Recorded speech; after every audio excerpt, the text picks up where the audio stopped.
নবম জাতীয় pay scale নিয়ে দারুণ একটি সুখবর। আজ বৃহস্পতিবার সকাল ১১টায় অর্থ উপদেষ্টার সাথে সচিবালয়ে বসছে জাতীয় বেতন কমিশনের প্রথম সভা। ২৩ সদস্যের এই কমিশনের নেতৃত্বে আছেন সাবেক অর্থসচিব জাকির আহমেদ খান। সরকারের প্রায় ১৫ লাখ কর্মকর্তা কর্মচারীর বেতন ভাতা ও সুবিধা পুনর্বিবেচনার লক্ষ্যেই এই উদ্যোগ। পরবর্তী ৬ মাসের মধ্যে মূল্যস্ফীতি ও দেশের অর্থনৈতিক বাস্তবতা মাথায় রেখে সরকারের কাছে জমা দেওয়া হবে নতুন বেতন কাঠামো সুপারিশ। এ বিষয়ে একটি প্রতিবেদন প্রকাশ করে দৈনিক সমকাল। প্রতিবেদনের শিরোনামে বলা হয়েছে, জাতীয় বেতন কমিশনের প্রথম সভা আজ। প্রতিবেদনটি প্রকাশিত হয়েছে ১৪ই আগস্ট ২০২৫। এ বিষয়ে বিস্তারিত থাকছে আজকের এই ভিডিওতে। ভিডিওটি শুরু করার আগে ছোট্ট একটি রিকোয়েস্ট, আপনি যদি আমার চ্যানেলে নতুন হয়ে থাকেন, এরকম গুরুত্বপূর্ণ ভিডিও সবার আগে আপডেট পেতে ভিডিওটি লাইক দিয়ে চ্যানেলটি সাবস্ক্রাইব করে আমাদের উৎসাহিত করুন পরবর্তী ভিডিও বানাতে।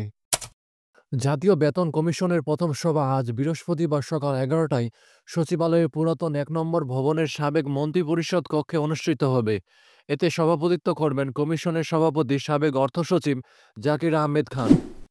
মূল্যস্ফীতির সঙ্গে সঙ্গতি রেখে সরকারি কর্মচারীর বেতন সমন্বয় করতে গত ২৭ জুলাই ২৩ সদস্যের জাতীয় বেতন কমিশন ২০২৫ গঠন করে সরকার। বেতন ভাতা ও অন্যান্য সুবিধা পর্যালোচনা করে সরকারের কাছে সুপারিশ দেবে এ কমিশন। কর্মচারীর পরিবারের সদস্য ৬ জন ধরে আর্থিক ব্যয় হিসাব করতে বলা হয়েছে। আজকের প্রথম সভা থেকে পরবর্তী ৬ মাসের মধ্যে সরকারের কাছে সুপারিশ জমা দেবে এ কমিশন। এর আগে গত সোমবার অর্থ উপদেষ্টা ডক্টর সালেহউদ্দিন আহমেদের সাথে সাক্ষাৎ করেন জাতীয় বেতন কমিশনের সদস্যরা। সাক্ষাৎ শেষে অর্থ উপদেষ্টা বলেন, নির্দিষ্ট সময়ের মধ্যে সরকারি চাকুরেদের পে কমিশনের প্রতিবেদন জমা দিতে হবে। পে কমিশনের প্রতিবেদন তৈরির সময় দেশের আর্থসামাজিক অবস্থা ও মূল্যস্ফীতির বিষয়টি মাথায় রাখতে হবে।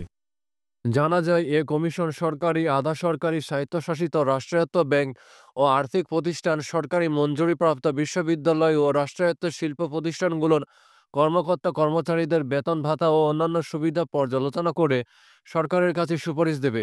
তবে সরকারি ও স্বায়ত্তশাসিত শিল্প প্রতিষ্ঠানের শ্রমিকদের বিষয়টি জাতীয় বেতন কমিশনের বাইরে রাখা হয়েছে। বর্তমানে ২০১৫ সালের পে স্কেল অনুযায়ী সরকারি কর্মচারীদের জন্য ২০টি বেতন গ্রেড রয়েছে। প্রায় ১৫ লাখ সরকারি কর্মকর্তা কর্মচারী এ পে স্কেল অনুসারে বেতন ভাতা পান।